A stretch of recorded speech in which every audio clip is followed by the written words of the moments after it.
Like you go down to NYU at that time and register and you go to school.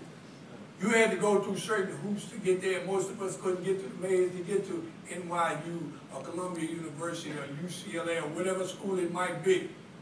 And then those of us that did sneak through and got to the maze, when we got those degrees and felt good about ourselves, who we are, we came back, they said, oh, you have a degree, but unfortunately we can't hire you because we can't pay you. Why can't you pay me? Because you're overqualified. That was a standard rule. And then the man said to me, he said, you know, John, he said, now when you hear this, but at the same time, you the captain of the ship. And your first mate is your wife, she wants you to still do your job as the captain of the ship, go out and earn that money, come back to support your family. So you don't want to disrespect your wife.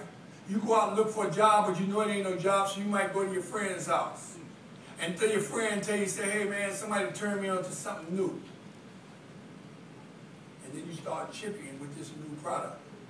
Why? Because your daughter came to you and said, Daddy, next week is my birthday. You remember that dress you promised me? Because when I was coming up, girls didn't wear jeans. They might have worn the same dress every day, but it was a clean dress. Every day they had a dress on. Daddy, it's my birthday. Are you going to buy me that dress that you promised me?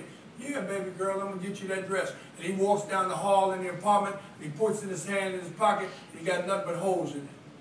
The next day, his son comes home from school and says, Daddy, they told me if I don't get any PE shoes, any tennis shoes, which was Converse at the time, if I don't get me a pair of Converse, Daddy, I'm going to fail my PE class. Now it's infringing upon his education.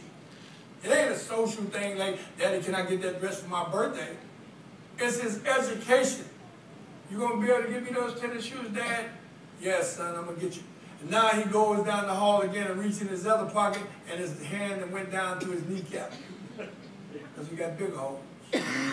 Now the next day his wife comes and says, honey, we've been married for 15 years. Our anniversary is tomorrow.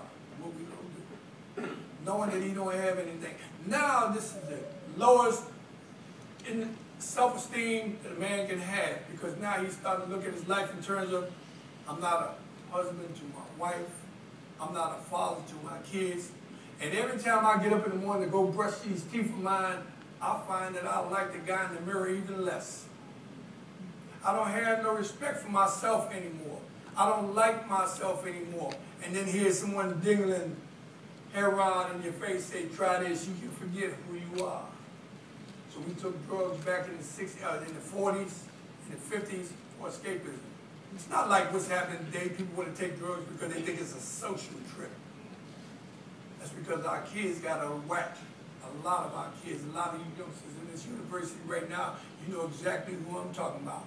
Individuals came through school, the first gate, and went through the back gate. And then you have to ask yourself, did they go to school or did they go through school? Many of them should be sitting right here with you at NYU. So as I'm matriculating on through life, I'm beginning to look